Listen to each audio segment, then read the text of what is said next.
రాసిన పత్రికను ధ్యానం చేశాం. ఈ వారంలో మరి 4వ అధ్యాయము 8వ వచనం నుండి 20వ వచనం వరకు అంతేనా ధ్యానం చేశాం. మీలో ఎంతమంది ఈరోజు ఈ పోర్షన్ అంటే మిగతా వచనాన్ని చదువుకొని వచ్చుంటారు? ఎంతమంది చదువుకొని వచ్చారు? బైబిల్ స్టడీలో మనం వాక్యాన్ని వినబోయే ముందు కొంచెం చదువుకొని రావడం అనేటువంటి చాలా మంచిది. ఎందుకు అంటే మెడిటేషన్ మెసేజెస్ వేరు, బైబిల్ స్టడీ మెసేజెస్ వేరు. ప్రార్థనాపూర్వకంగా మనం ధ్యానించబోయేటువంటి భాగాన్ని అంటే ఆల్రెడీ మనం చెప్పుకున్న తర్వాత నెక్స్ట్ ఇంకేం చెప్పుకుంటాం అనేది మనకు తెలుసు కాబట్టి చదువుకొని వచ్చినట్లయితే మీకు బాగా స్పష్టంగా అర్థం. ఎందుకంటే ఈ బైబిల్ స్టడీలో కొన్ని మనం అర్థం చేసుకోలేము. నేను కూడా దీన్ని ప్రిపేర్ చేసేటప్పుడు నాకు చాలా విషయాలు అర్థం కాదు. చదివిన దాన్ని మళ్ళీ చదివి మళ్ళీ study books, study Bibles, commentaries ఇట్లాంటివి స్టడీ చేస్తే తప్ప బైబిల్ స్టడీలో అన్నీ మనం అర్థం చేసుకోలేం. It is very difficult to understand everything in the Bible study. ఎందుకంటే అవి లోతుగా ఉంటాయి. కాబట్టి మనం చదువుకొని వచ్చినట్లయితే అర్థం వస్తుంది. 21, 22 వచనాలు చూడండి.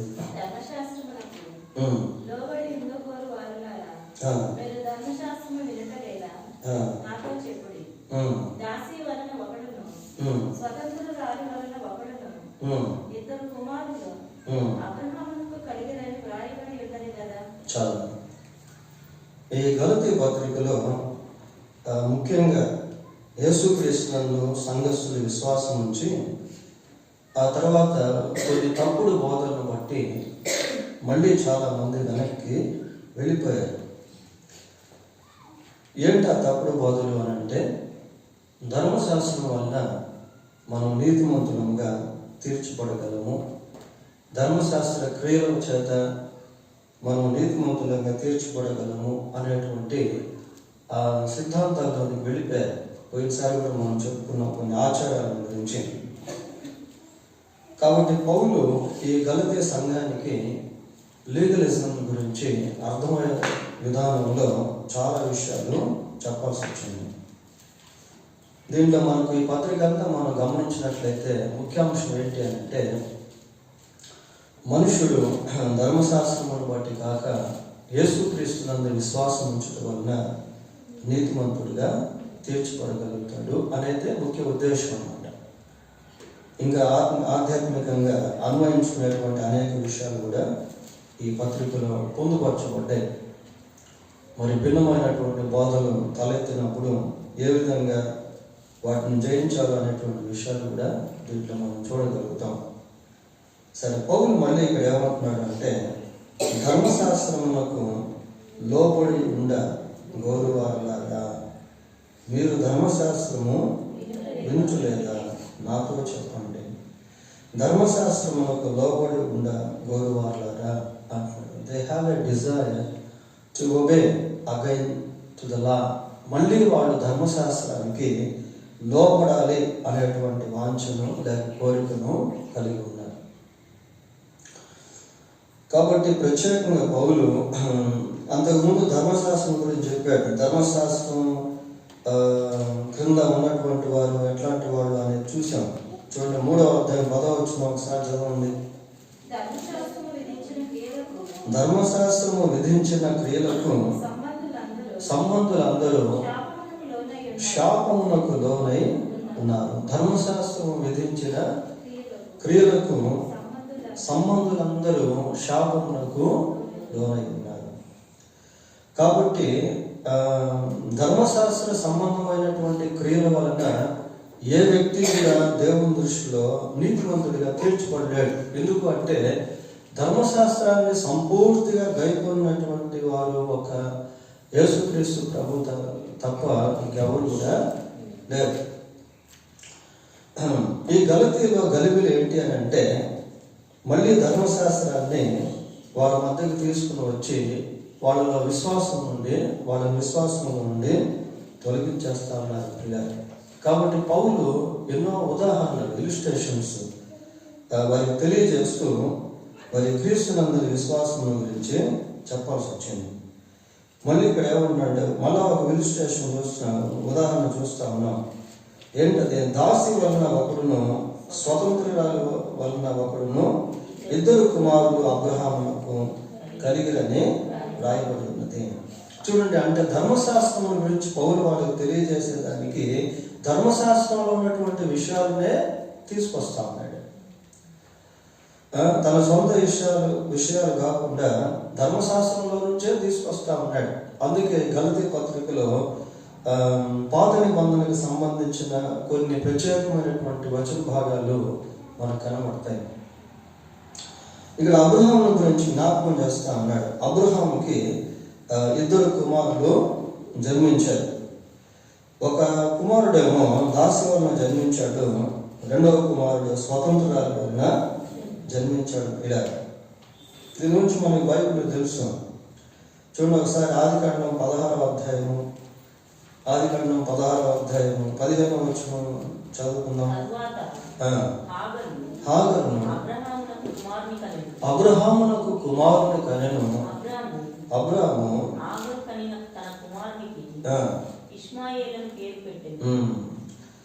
ఇది ఇలుస్ట్రేషన్ అంటే ఉదాహరణగా అనేది కాకుండా హిస్టారికల్గా అంటే జరిగినటువంటి విషయాలను పౌలు గలతీ సంఘానికి తెలియజేస్తా ఉన్నాడు. దాసి వలన ఒకడును, స్వతంత్రాల వలన ఒకడును, ఇద్దరు కుమారులు అబ్రహామునకు కలిగారు కదా. స్వతంత్రాలు అంటే శారా. చూడు 21వ అధ్యాయం ఆదికాండము 2వ వచనం చదువుకుందాం.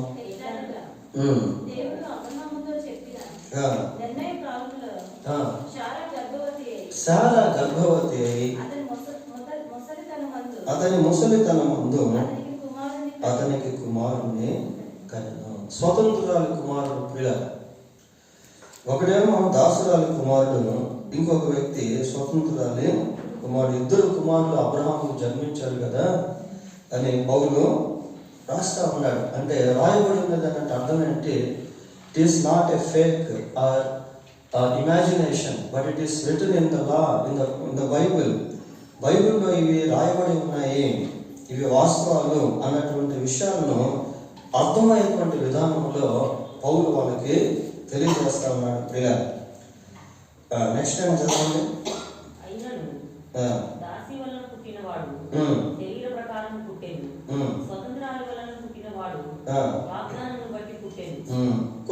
కొంచెం లోతులోకి తీసుకెళ్తా ఉన్నాడు. ఫస్ట్ ఏమో దాసి వలన ఒక కుమారుడు పుట్టాడు, స్వతంత్రాల వలన ఒక కుమారుడు పుట్టాడు అని చెప్పి దాన్ని ఇంకొంచెం లోతులో నేను తీసుకెళ్తా ఉన్నాడు. ఏమని చెప్తా? అయినను దాసి వలన పుట్టినవాడు శరీర ప్రకారము, స్వతంత్రాల వలన పుట్టినవాడు వాగ్దాన ప్రకారము. అంటే ఇంకొక 2 పదాలు మనం చూస్తా ఉన్నాం. ఒకటి శరీర ప్రకారము, 2 వాగ్దాన ప్రకారం. ప్రియ శరీర ప్రకారం పుట్టింది ఎవరు? ఇష్మాయేలు. మామూలుగా శారా తనకు పిల్లలు లేరనే ఉద్దేశంతో తనకు దాసిగా ఉన్నటువంటి హాగర్ని అబ్రహాం దగ్గరికి పంపించడం వలన అబ్రహాము శారా కలయికలో ఒక కుమారుడు జన్మించాడు. అతని పేరు ఇష్మాయేల్. అంటే శరీర సంబంధమైనటువంటి వ్యక్తి అన్నమాట. ఇతను జన్మించే విషయంలో దేవుడు వాగ్దానం చేయలేదు అబ్రహాంకి.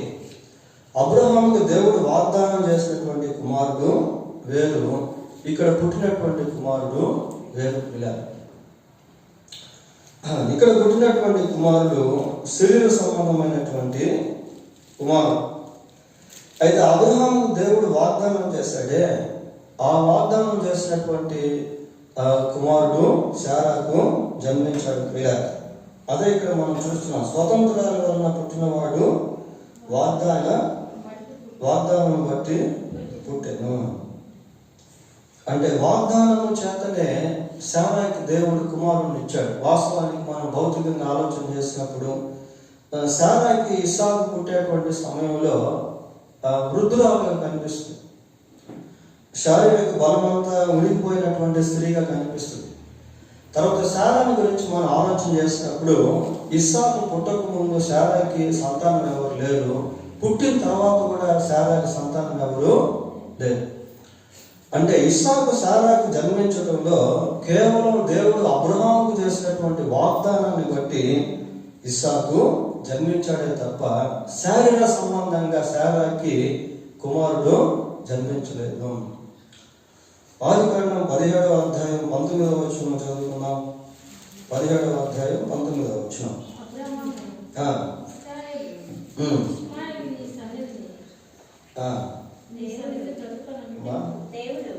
దేవుడు నీ భార్య అయిన శారా నిశ్చయముగా నీకు కుమారుని కనును, నీవు అతనికి ఇస్సాకు అను పేరు పెట్టుదును. అంటే 21వ అధ్యాయంలో పుట్టబోయేటువంటి కుమారుని గురించి 17వ అధ్యాయంలోనే దేవుడు అబ్రహాంకు తెలియజేస్తూ వచ్చాడు. దానికి ముందు 15వ అధ్యాయంలో కూడా మనం చూస్తాం. కనుక దేవుని యొక్క వాగ్దానాన్ని బట్టి మరి అబ్రహాంకి ఇస్సాకు పుట్టడం అనేటువంటిది జరిగింది, లేక శారాకు ఇస్సాకు పుట్టడం అనేటువంటిది జరిగింది. ఇక్కడ శారాను గురించి హాగర్ గురించి మాట్లాడుకుంటున్నాం కాబట్టి హాగర్కి ఏమో శారీరక సంబంధంగా కుమారుడు జన్మించాడు, శారాకు మాత్రం వాగ్దాన సంబంధంగా కుమారుడు జన్మించాడు. ఇలా తర్వాత ఈ సంగతులు అలంకార రూపకముగా చెప్పబడి ఉన్నవి. ఈ స్త్రీలు 2 నిబంధనలై ఉన్నారు. వాటిలో ఒకటి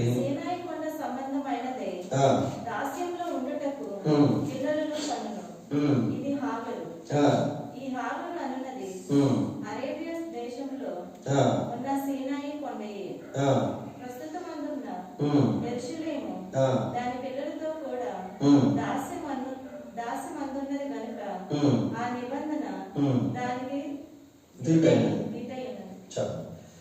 ఈ 2 వచనాలు చాలా కీలక ముఖ్యమైనటువంటి వచనాలు అన్నమాట. ఈ 2 వచనాలను మనం గమనించినప్పుడు, అంటే ఇప్పటి వరకు మనం చూసినటువంటి వచన భాగాలన్నీ 2 అనేటువంటి మనకు కనిపిస్తాయి.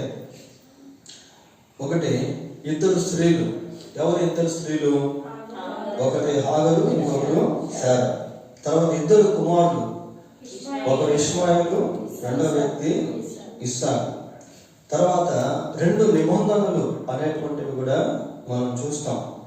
తర్వాత 2 ప్రదేశాలు అనేటువంటివి కూడా ఇక్కడ మనకి కనిపిస్తా ఉన్నాయి. ఒకటి సీనాయి కొండ, రెండవది ఏమో యెరూషలేము. ఇప్పుడు మీరు చదివారు కదా యెరూషలేము అని, యెరూషలేము అన్నమాట. ఈ రీతిగా 2 అనేటువంటి విషయాలు మనకు కనిపిస్తాయి. ఇలా కనిపించడంలో ఉద్దేశం ఏంటి అంటే, ఒకటి ధర్మశాస్త్రము, రెండవది యేసుక్రీస్తు, ఒకటి క్రియలు, రెండవది విశ్వాసము.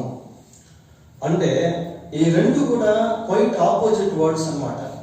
కానీ యేసుక్రీస్తు ఎప్పుడైతే సిలువలో మరణించాడో, ఎవరైతే యేసు ప్రభువునందు విశ్వాసం ఉంచుతారో వాళ్ళు ధర్మశాస్త్రం క్రింద నుండి బయటకు వచ్చేస్తారు.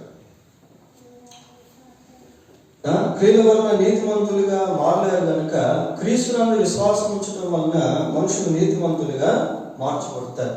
దీన్ని వాళ్ళకి తెలియజేసే దాని కొరకు పౌలు ఈ విషయాలన్నీ కూడా వాడుతూ వచ్చాడు. అందుకే ఒక మాట మనం అప్పుడు చూస్తాం. ఏమని చదువుతామంటే, ఈ సంగతులు అలంకార రూపకముగా చెప్పబడి ఉన్నవి. అంటే అలంకార రూపంగా చెప్పబడినవి అంటే దాని కనుక మెయిన్ పర్పస్ ఏదో ఉంది. ఆ ఉద్దేశం ఇంపార్టెంట్. ఆ ఉద్దేశం అనేటువంటిది అర్థం అవ్వాలనే ఉద్దేశంతోనే పౌలు ఈ రీతిగా మరి కొన్ని ఉదాహరణలతో హిస్టారికల్గా జరిగినటువంటి విషయాలను వారికి తెలియజేస్తూ వస్తా ఉన్నాడు. ఇలా సరే, భాగంలోకి మనం వెళ్దాం. 24వ వచనం మళ్ళీ ఒకసారి చూడండి. అలంకార రూపముగా చెప్పబడి ఉన్నవి. ఈ స్త్రీలు 2 నిబంధనలై ఉన్నారు. వాటిలో ఒకటి సీనాయి కొండ సంబంధమైనదే. దాస్యంలో ఉండుటకు సీనాయి సంబంధమైనదే దాస్యంలో ఉండుటకు పిల్లలు కనును. ఇది హాగరు. ఈ హాగరు అన్నది అరేబియా దేశంలో ఉన్న సీనాయి కొండయే. ఇప్పుడు ఇక్కడ హాగర్ అంటే ఏమనుకుంటున్నాము? సీనాయి కొండ అనుకుంటున్నాము పిల్లలు. అంటే కొంచెం మళ్ళా పదజాలం మారింది. అంతకుముందు హాగర్ అనగానే మనం శారా యొక్క దాసరాలు లేక అబ్రహాం యొక్క దాసి అని చెప్పుకుంటా వచ్చాం. అది వాస్తవమే. కానీ ఇంకొంచెం పౌలు ఇక్కడ ఏం చేస్తున్నాడు, ఇంకొంచెం లోతుల్లోనికి వెళ్తా ఉన్నాడు. ఈ హాగర్ అన్నది అరేబియా దేశంలో ఉన్న సీనాయి కొండయే. ఎందుకు సీనాయి కొండ అనేటువంటి ప్రత్యేకమైనటువంటి పదాన్ని వాడాల్సి వచ్చింది? అసలు సీనాయి కొండ దగ్గర ఏం జరిగింది అని మనం ప్రశ్న వేసుకున్నట్లయితే, ఇప్పుడు లీగలిజం అని మనం చెప్పుకున్నాం కదా. లీగలిజం అంటే ధర్మశాస్త్రానికి సంబంధించినటువంటిది అన్నమాట. అసలు మెయిన్ ధర్మశాస్త్రం ఇవ్వబడిందే ఆ సీనాయి కొండ దగ్గర ఇవ్వబడింది పిల్లలు. దానికి సాదృశ్యంగా ఇక్కడ మనం వీటిని చూడవచ్చు. చూడండి, నిర్గమాకాండము 19వ అధ్యాయము, నిర్గమాకాండం 19వ అధ్యాయము 2వ వచనం చదువుకుందాం.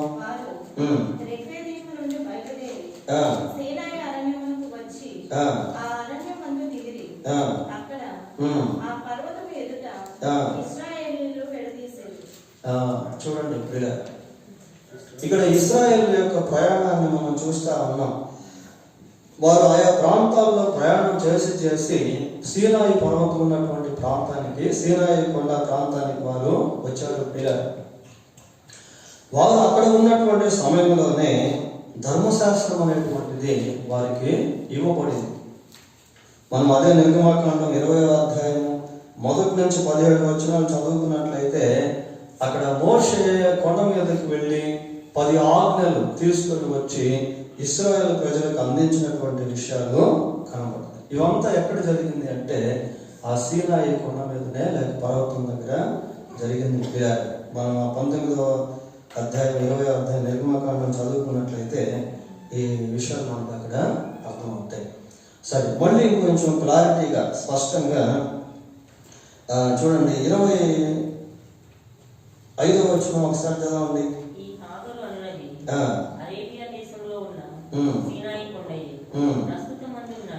ప్రస్తుతమందున్న, ఇక్కడ మనకి చాలా ఇంపార్టెంట్ అన్నమాట.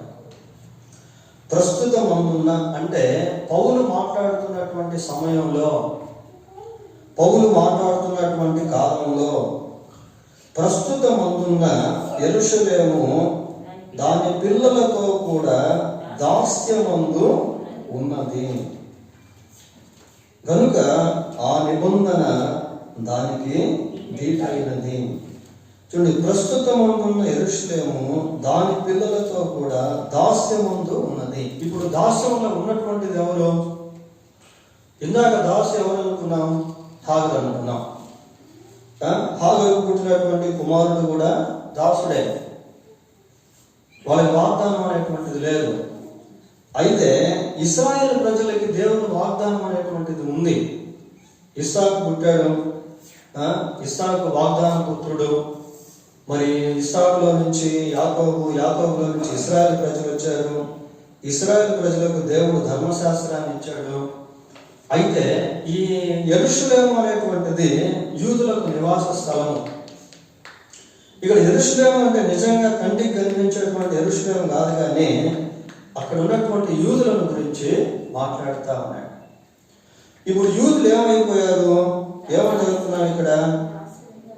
దాని పిల్లలతో కూడా దాస్యమందు ఉన్నది. దాస్యమందు ఉన్నది అంటే యూదులు కూడా దాస్యంలోనే ఉన్నారు. ఏం దాస్యంలో ఉన్నారు అంటే ధర్మశాస్త్రం కిందనే ఉన్నారు. ధర్మశాస్త్ర సంబంధమైనటువంటి క్రియల క్రిందనే ఉన్నారు. కాబట్టి ధర్మశాస్త్ర సంబంధమైనటువంటి క్రియల్లో ఉన్నటువంటి వాళ్ళంతా కూడా మరి దాస్యంలో ఉన్నట్టే. ఇప్పుడు మీరు యేసుక్రీస్తుని వదిలి మళ్ళీ ధర్మశాస్త్రానికి లోపడినట్లయితే మీ గతి కూడా అదే అని పౌలు వారికి తెలియజేస్తా ఉన్నాడు, హెచ్చరిస్తా ఉన్నాడు పిల్లలు. ఆ విధానంలో మనము అర్థం చేసుకోవాలి. సరే, 26వ వచనం చదవండి. అయితే ఇక్కడ ఇంకొక యెరూషలేము గురించి మాట్లాడుతున్నాడు. ఈ యెరూషలేము వేరు మళ్ళీ. ఇందాక 25వ వచనంలో చెప్పినటువంటి యెరూషలేము ప్రస్తుతం ఉన్న యెరూషలేము. అది ప్రస్తుతం ఉన్న యెరూషలేము అంటే పౌలు మాట్లాడుతున్నటువంటి సమయంలో కాలంలో ఉన్నటువంటి యెరూషలేము. ఇంకా చెప్పాలంటే ఆ యెరూషలేములో ఉన్నటువంటి యూదులు. అయితే పైనున్న యెరూషలేము స్వతంత్రముగా ఉన్నది, అది మనకు తల్లి. స్వతంత్రముగా ఉన్నది అంటే దీంట్లో దాస్యత్వం అనేటువంటిది ఎక్కడ కూడా లేదు. హాగరుకు సంబంధించినటువంటి దాస్యత్వం లేదు, ధర్మశాస్త్రానికి సంబంధించినటువంటి దాస్యత్వం కూడా లేదు. ప్రియుల, యేసుక్రీస్తునందు విశ్వాసం ఉంచుటలో పాప సంబంధమైనటువంటి దాస్యత్వంలో నుండి మనిషి బయటకు వచ్చేస్తాడు. పాప సంబంధమైనటువంటి దాస్యత్వంలో నుండి, శరీర సంబంధమైనటువంటి దాస్యత్వంలో నుండి బయటకు వచ్చేస్తాడు.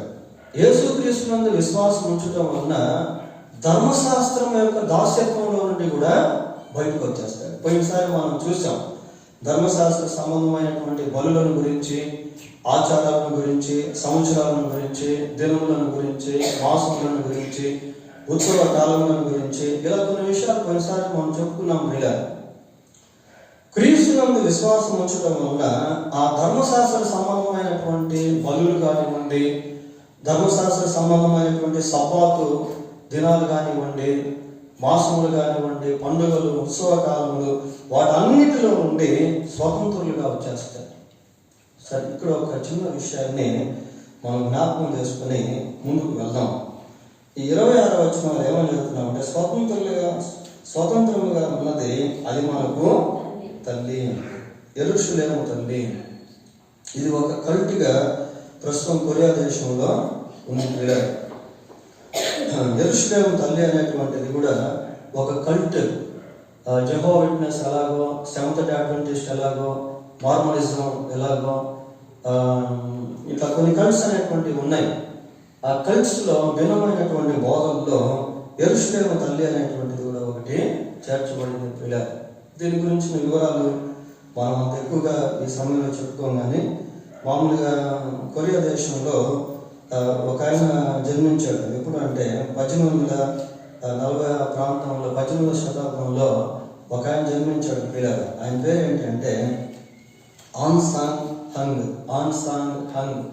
ఈయన జన్మించి ఏం చెప్పాడు అంటే, నేనే క్రీస్తుని, యేసుక్రీస్తు రెండవసారి వస్తానని చెప్పాడు కదా, కాబట్టి ఆ క్రీస్తు నేనే అని చెప్పి ఆ రోజుల్లో చాలా గొప్ప ప్రచారాలు జరిగినాయి.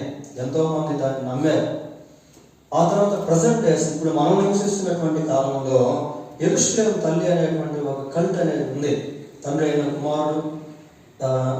అయిన దేవుడు, కుమారుడైన దేవుడు, పరిశుద్ధాత్మ అని వాళ్ళు అందరూ. వాళ్ళు ఏమంటారంటే తల్లి అయిన దేవుడు అంటాడు. తండ్రి అయిన దేవుడు, కుమారుడైన దేవుడు, తల్లి అయిన దేవుడు. ఆ తల్లి ఎవరు అంటే ఇది ఈ వాక్యం చూపిస్తారు. అయితే పైన యెరూషలేము స్వతంత్రముగా ఉన్నది, అది మనకు తల్లి అని వారి వచనాన్ని బేస్ చేసుకొని ఒక కంటిని రూపొందించారు పిల్లలు. దీనికి కొన్ని సిమిలర్గా కొన్ని అడిషనల్గా కొన్ని వచనాలు తీసుకున్నారు. యెరూషలేము మనం ప్రకటన గ్రంథం 21వ అధ్యాయం చూసినప్పుడు అది పై నుండి దిగి వస్తున్న యెరూషలేముగా మనం చూస్తాం. దానికి కొన్ని కొటేషన్స్ వాళ్ళు తీసుకున్నారు.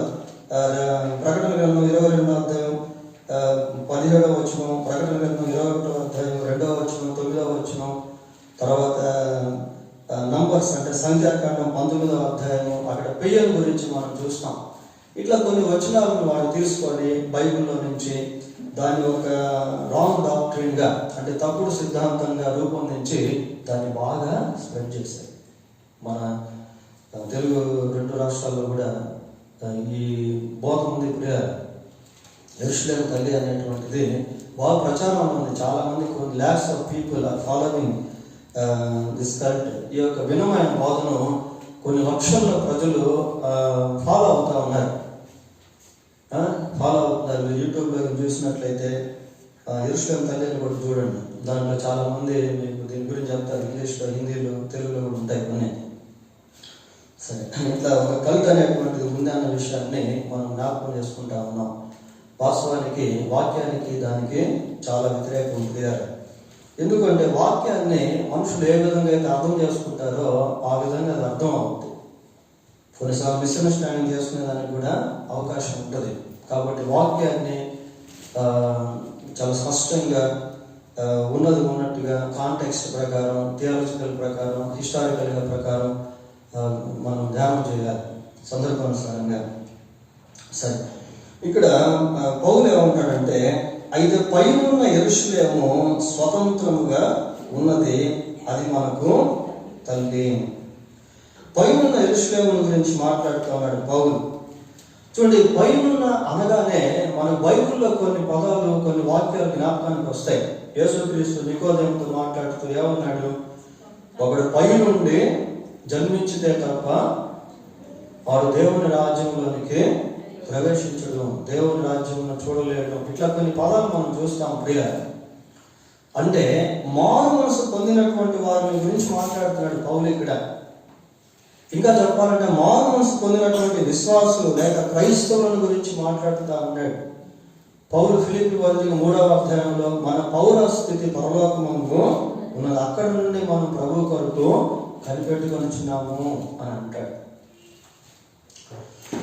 అంటే ఈ పైనున్నటువంటి యెరూషలేములో దాస్యత్వం అనేటువంటిది లేదు. యేసుక్రీస్తునందు విశ్వాసం ఉంచడం వల్ల ఈ దాస్యం అనేటువంటి కాడి కింద నుండి ప్రజలు బయటకు వచ్చేస్తారు పిల్లలు. అదేవిధంగా ప్రకటన గ్రంథం 21వ అధ్యాయంలో 2వ వచనం ఒకసారి చూడండి. నూతనమైన యెరూషలేము అను ఆ పరిశుద్ధ పట్టణము తన భర్త కొరకు అలంకరింపబడిన పెళ్లి కుమార్తె వలె సిద్ధపడి పరలోకమందున్న దేవుని యొద్ద నుండి దిగి వచ్చుట చూచితిని. కనుక ఈ యెరూషలేము అనేటువంటిది దేవుని బిడ్డలకు సంబంధించింది పిల్ల. ఇంకా చెప్పాలి అంటే యేసుక్రీస్తునందు విశ్వాసం ఉంచినటువంటి వారికి సంబంధించినటువంటిది. దీంట్లో దాస్యం అనేటువంటిది లేదు. అందుకే పౌలు ఏమంటాడంటే, మీరు ఎందుకైనా మళ్ళీ ధర్మశాస్త్రాన్ని అనుసరించి దాస్యం అనేటువంటి కాడి కిందకి వెళ్ళిపోతారు? మీరు స్వతంత్రులు అయ్యారు కదా. అంతకుముందు మనం చూసాం ఈ మాటలన్నీ కూడా 3వ అధ్యాయంలో పౌలు చెప్పాడు కదా. 3వ అధ్యాయం 2వ వచనం చూడండి. 3వ అధ్యాయం 2వ ధర్మశాస్త్ర సంబంధ క్రియల వలన ఆత్మను పొందితిరా, లేక విశ్వాసంతో వినుట వలన పొందితిరా? మీరింత అవివేకులైతిరా.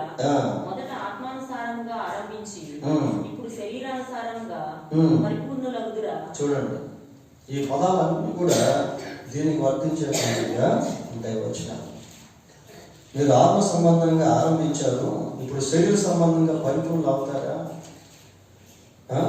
అవివేకులారా, గల్తీలారా అన్నట్టు వాళ్ళతో మాట్లాడుతూ ఉన్నాడు పిల్లలు.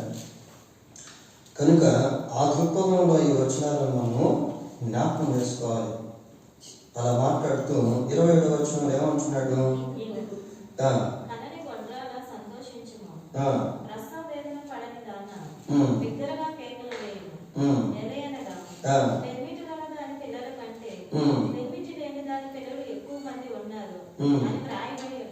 మళ్ళీ ఇంకొక వాక్యాన్ని పౌలు పాత నిబంధన గ్రంథంలో నుండి తీసుకొస్తున్నాడు ప్రియ. పైన స్వాతంత్రతను గురించి మాట్లాడాడు. ఆ స్వాతంత్రము, యెరూషలేము యొక్క స్వాతంత్రం ఏంటి అంటే అది క్రీస్తునందు ఉన్నటువంటి స్వాతంత్రం. 5:1 కూడా ఒకసారి చూడండి. ఈ స్వాతంత్రము అనుగ్రహించి క్రీస్తు మనలను స్వతంత్రులుగా చేసి ఉన్నాడు.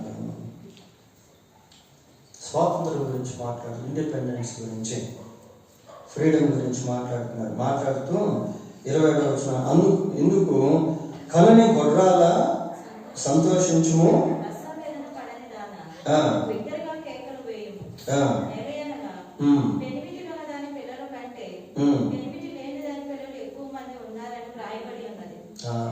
ఇక్కడ పిల్లల గురించి చూస్తా ఉన్నాం. పిల్లలు ఇది ఎక్కడి నుంచి పౌలు తీసుకున్నాడు అంటే చూడండి, యెషయా గ్రంథం 54వ అధ్యాయము. యెషయా గ్రంథం 54వ అధ్యాయము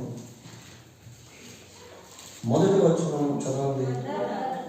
పిల్లలు కనని దాన జయకీర్తనెత్తుము, ప్రసవేదన పడని దాన జయకీర్తనెత్తి ఆనందపడుము.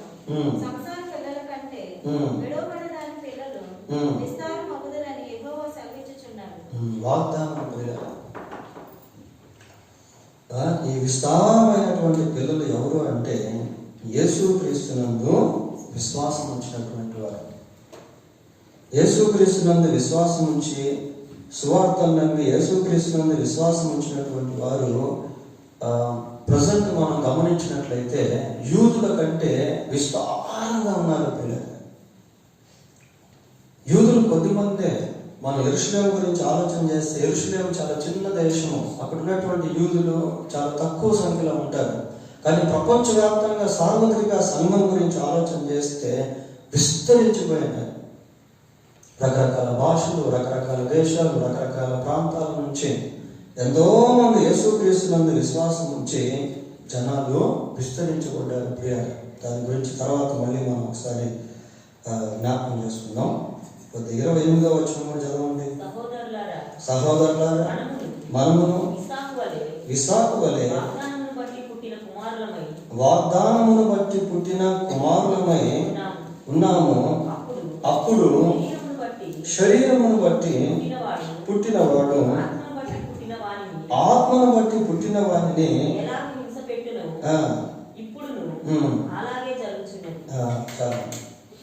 సహోదరులారా, మనమును ఇస్సాకు వలె వాగ్దానమును బట్టి పుట్టిన కుమారులమై ఉన్నాము.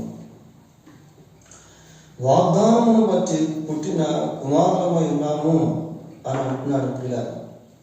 మరి ఎలా ఈ మాటలు కుమారులుగా పౌలు చెప్తున్నాడు అంటే కొంచెం మనకు ఇంకా అర్థం కావాలంటే చూడండి, ఇదే గలతీ పత్రిక 3వ అధ్యాయం 29వ వచనం చదువుతున్నాం.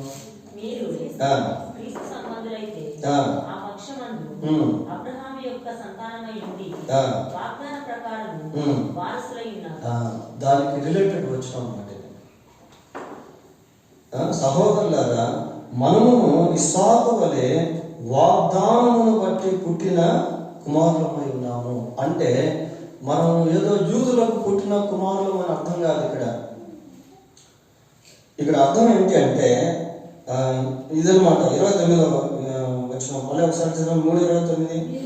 మీరు క్రీస్తు సంబంధులైతే ఆ పక్షమందు అబ్రహాము యొక్క సంతానమై ఉండి. అంటే యేసుక్రీస్తునందు ఎవరైతే విశ్వాసం ఉంచుతారో వాళ్ళంతా కూడా అబ్రహాము సంతానం క్రిందకి వస్తారు. ఉండి వాగ్దాన ప్రకారము వారసులై ఉన్నారు. వారసత్వం గురించి కూడా మనం చూసాం. ఈ గలతీ పత్రిక 4వ అధ్యాయంలో 7వ వచనం ఒకసారి చదవండి. కాబట్టి నీవు ఇక దాసుడవు కావు, కుమారుడవైతే దేవుని ద్వారా వారసుడవు. ఇందాక పైన యెరూషలేము గురించి మనం చదువుకున్నాం. ఫిలిప్పీ 3:20లో కూడా మన పౌరస్థితి పరలోకం ఉన్నదాన్ని జ్ఞాపకం చేసుకున్నాం ప్రియులారా.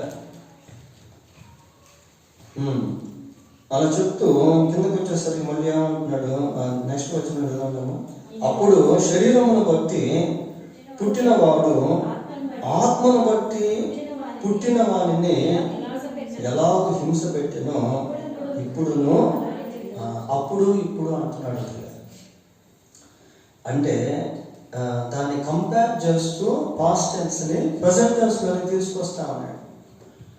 అప్పుడు ఇష్మాయేలు మరి ఇస్సాకును ఎంతో ఇబ్బంది పెట్టాడు కదా. అప్పుడు ఇష్మాయేలు ఇస్సాకును ఎంతో ఇబ్బంది పెట్టాడు కదా. అప్పుడు శరీరమును బట్టి పుట్టినవాడు ఆత్మను బట్టి పుట్టిన వాడిని ఎంతో హింసించాడు కదా. ఇప్పుడు కూడా అలాగే జరుగుతుంది. మరి ఇప్పుడు ఎలా ఎవరి వల్ల జరుగుతూ ఉంది అని అంటే పోయినసారి కూడా మనం చెప్పుకున్నాం దీని గురించి. ఆ రోజుల్లో యూదుల్లో నుంచి యేసుక్రీస్తు ప్రభువునందు విశ్వాసం ఉంచినటువంటి వారిని యూదుల్లో నుంచే చాలా మంది హింసించారు. ఎందుకు అంటే హింసించినటువంటి వారు శరీర సంబంధమైనటువంటి యూదులు, హింసింపబడినటువంటి వారు ఆత్మ సంబంధమైనటువంటి యూదులు. కొంచెం మనం అర్థం చేసుకోవాలి దీన్ని. సరే, ఒకసారి అపోస్తుల కార్యములు 13వ అధ్యాయము. సరే, దానికంటే ముందు ఒకసారి ఆదికాండం కూడా వెళ్దాం. అంటే ఇక్కడ ఈ వచనం మనం చూసాం కాబట్టి ఆదికాండం 21వ అధ్యాయం 9వ వచనం ఒకసారి చదవండి. 21:9.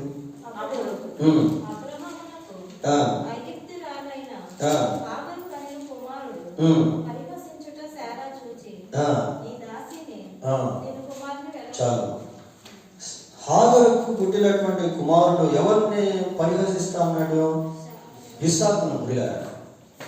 దాన్ని ఇక్కడ పౌలు కోట్ చేస్తా ఉన్నాడు. చేస్తూ మళ్ళీ ఏమన్నాడు? ఆత్మను బట్టి పుట్టిన వాడిని ఎలాగ హింస పెట్టానో ఇప్పుడును అలాగే జరుగుతున్నది. మరి ఇప్పుడు చూద్దాం. అపోస్తుల కార్యములు 13వ అధ్యాయము 49వ వచనం చదవండి. ప్రభు వాక్యము ఆ ప్రదేశమంతటా వ్యాపించిన గాని యూదులు భక్తి మర్యాదలు గల స్త్రీలను ఆ పట్టణపు ప్రముఖులను రేపి పౌలునకును బర్నబాకును హింస ఎవరు కలుగు చేశారు? ఇక్కడ యూదులు. అసలు పౌలు ఎవరు అనుకుంటున్నారు? పౌలు కూడా యూదుడే, బెన్యామీను గోత్రానికి సంబంధించిన వాడు. పౌలు యూదుడు కాబట్టి ఆ దినాల్లో ప్రభువునందు విశ్వాసం ఉంచినటువంటి వారిని పౌలు హింసించేవాడు సౌలుగా ఉండి. ఎప్పుడైతే సౌలు యేసుక్రీస్తునందు విశ్వాసం ఉంచి సేవకుడయ్యాడో ఇప్పుడు యూదుల చేత హింసించబడతా ఉన్నాడు. ఇక్కడ హింసిస్తున్నటువంటి యూదులు ఎవరు అంటే శరీర సంబంధమైనటువంటి యూదులు.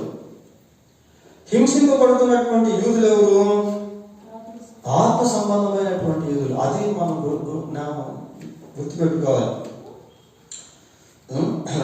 అలాగే 14వ అధ్యాయము 25వ వచనం కూడా చూడండి ఒకసారి.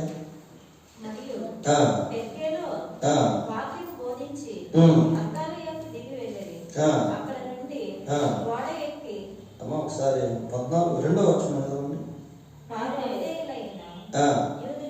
చూడండి, వారు అవిధేయులైన యూదులు. అన్యజనులను ఎవరు పులికొల్పుతున్నారు? యూదులు ఎలా ఉన్నారట? అవిధేయులుగా ఉన్నారట. యూదులే అవిధేయులు అయిపోయారు. ఒకప్పుడు దాసుడు ఎవరు అంటే హాగరు, ఇష్మాయేలు. ఆ తర్వాత దాసులోనికి ఎవరు వెళ్ళారంటే ధర్మశాస్త్రాన్ని బట్టి యూదులు వెళ్ళారు. చూడండి, ఆ స్టెప్ బై స్టెప్ మనం గమనించాలి. శారీర సంబంధంగా ఇష్మాయేలు దాసురాలు కుమారుడు, హాగరు దాసురాలు. ఆత్మ సంబంధంగా యూదులు ధర్మశాస్త్రాన్ని అనుసరించడం వల్ల, వాళ్ళు ధర్మశాస్త్రం కింద ఉండడం వల్ల వాళ్ళు దాసులోనికి వెళ్ళిపోయారు. ఇప్పుడు యేసు ప్రభువునందు విశ్వాసం నుంచి సువార్త ప్రకటిస్తూ ఉంటే యూదులు వీళ్ళని హింసిస్తా ఉన్నారు. దశలోనికి రాసిన మొదటి పత్రిక 2వ అధ్యాయం 14వ వచనం చూడండి. 2:14. అవును సహోదరులారా, మీరు యూదయలో క్రీస్తు యేసు నందు ఉన్న దేవుని సంఘములను పోలి నడుచుకుని వారైతే వారంటే ఎవరు? దేవుని సంఘములు. దేవుని సంఘాల మీద పోలి నడుచుకున్నారు. దేవుని సంఘస్థులు యూదుల వలన అనుభవించినట్టి శ్రమలే మీరును మీ సొంత దేశస్థుల వలన అనుభవించేది. యూదులు శ్రమ పెట్టేటువంటి వారుగా ఎవరిని అంటే యేసుక్రీస్తునందు విశ్వాసం ఉంచిన వారు. ఇవన్నీ పౌలు వీళ్ళకి తెలియజేస్తూ ఒక మాట అంటున్నాడు పిల్లలు. మళ్ళీ దాన్ని కూడా వాక్యంలో నుంచే తీసుకున్నాడు. చదవండి 30వ వచనం. ఇందును గూర్చి లేఖనం ఏమి లేఖనం ఏమి చెప్పుచున్నది? దాసిని దాసిని దాని కుమారుని దాని కుమారుని వెళ్ళగొట్టుము. దాసి కుమారుడు స్వతంత్రురాలి కుమారునితో పాటు స్వతంత్రురాలి కుమారునితో పాటు వారసుడై వెళ్ళగొట్టుము అంటున్నాడు పిల్లలు.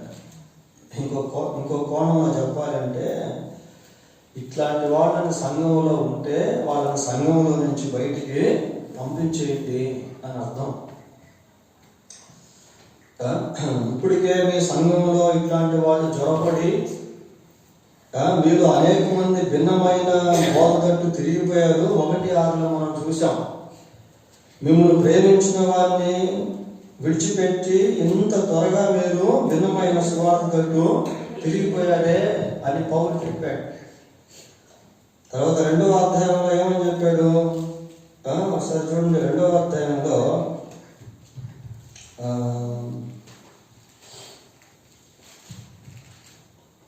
2వ వచనం చదవండి ఒకసారి. 3వ వచనం చదవండి. అయినను నాతో కూడా నున్న తీతు గ్రీసు దేశస్థుడైనను అతడు సున్నతి పొందుటకు 4 చదివాడు. మనను దాసులుగా చూడండి, ఇది చాలా చాలా ప్రాముఖ్యమైన వచనం. మనలను దాసులుగా చేసుకొనవలనని క్రీస్తు యేసు వలన మనకు కలిగిన మన స్వాతంత్ర్యమును. చూడండి, ఈ వచనం చాలా బాగా మనం గుర్తుపెట్టుకోవాలి, జాగ్రత్తగా గమనించాలి. మనలను దాసులనుగా చేసుకొనవలనని క్రీస్తు యేసు వలన మనకు కలిగిన మన స్వాతంత్ర్యము. ఇందాక కూడా మనం చూసిన స్వాతంత్ర్యం గురించి. యేసుక్రీస్తు వలన మనం కలిగినటువంటి స్వాతంత్రాన్ని వేగు చూచుటకు రహస్యముగా తేబడి దొంగతనముగా ప్రవేశించిన కపట సహోదరుల వలన జరిగింది. అట్లాంటి సహోదరులు ఉంటే సంఘంలో వాళ్ళని మీరు వెళ్ళగొట్టండి అనే విధానంలో కూడా దీన్ని చెప్పుకోవచ్చు పిల్లలు. పోతే 31వ వచనం చదవండి. కాగా సహోదరులారా, మనము స్వతంత్రురాలి కుమారులమే కానీ దాసి కుమారులము కాము. మనము స్వతంత్రురాలి కుమారులమే కానీ దాసి కుమారులము కాము. అంటే యేసుక్రీస్తునందు విశ్వాసం ఉంచడం వల్ల మనం స్వతంత్రులం అయిపోయాం. ఇప్పుడు చదవండి 5:1. అది కంటిన్యూవేషన్ అన్నమాట. ఈ స్వాతంత్ర్యము అనుగ్రహించి క్రీస్తు మనలను స్వతంత్రులుగా చేసి ఉన్నాడు. కాబట్టి మీరు స్థిరముగా నిలిచి మరలా దాస్యమును కాడి క్రింద చిక్కుకొనకుడి. అది కంటిన్యూవేషన్ వచనం ప్రియారు. ఈ స్వాతంత్ర్యం అనుగ్రహించి క్రీస్తు మనల్ని స్వతంత్రులుగా చేసేసాడు. కాబట్టి మీరు మళ్ళీ ఆ ధర్మశాస్త్రం కాడి కిందకి వెళ్ళొద్దు, మళ్ళీ దాస్యత్వంలోనికి వెళ్ళొద్దు. అదంతా అయిపోయింది. క్రీస్తునందు అదంతా నెరవేర్చబడింది. బలులు, అర్పణలు, హోమాలు, మంచి రోజులు, చెడ్డ రోజులు, దినాలు, మాసములు, ఉత్సవ కాలంలో ఇలాంటివి మీ పని కాదు. మీకు విడుదల అనేటువంటిది వచ్చేసింది. మళ్ళీ మీరు ఎందుకు వాటి కిందకి వెళ్తున్నారు అన్నట్టుగా మాట్లాడుతూ వచ్చాను ప్రియాలు. 3వ అధ్యాయం 7వ వచనం ఒకసారి చదువుదాం.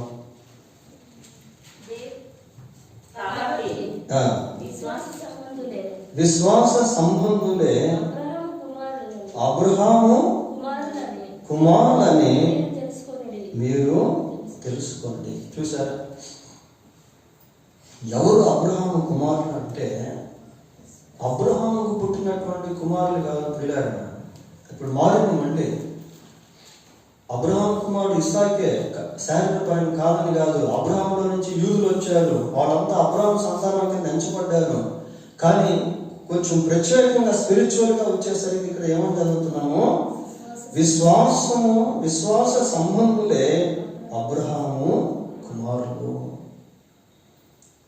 అంటే ఇది విశ్వాసానికి సంబంధించినటువంటి 29వ వచనం కూడా చదవండి. 3:29. మీరు క్రీస్తు సంబంధులైతే ఆ పక్షమందు అబ్రహాము యొక్క సంతానమై ఉండి వాగ్దానం ప్రకారము వారసులై ఉన్నారు. మీరు క్రీస్తు సంబంధులైతే ఆ పక్షమందు అబ్రహాము యొక్క సంతానమై ఉండి. ఇక్కడ యూదులు, గ్రీసు దేశస్థులు లేదా పలానా దేశస్థులు అని తారతమ్యాలు లేవు ప్రియారు. యేసుక్రీస్తునందు ఎవరైతే విశ్వాసం ఉంచుతారో వారంతా కూడా అబ్రహాము సంతానం కిందకి వచ్చేస్తారు. అసలు అబ్రహాం సంతానం అంటే ఎవరు అనుకుంటున్నారు? మనం యూదులు అనుకుంటున్నాం, మంచిదే, ఒక కోణంలో అది ఎగ్జాక్ట్ కరెక్ట్. కానీ అదే కోణంలో యేసుక్రీస్తునందు విశ్వాసం ఉంచిన వారందరూ కూడా అబ్రహాము యొక్క సంతానమే. అది దేవుని వాగ్దానము ప్రియులారా. ఆదికాండం 12వ అధ్యాయం 13వ వచనం 3వ వచనం 13వ వచనం ఒకసారి చూడండి. 12:13 నీ వలన నాకు మేలు కలుగునట్లును. అమ్మా 12:3 చదవండి. నీ వలన ఆశీర్వదించు వారిని నిన్ను ఆశీర్వదించు వారిని ఆశీర్వదించదను,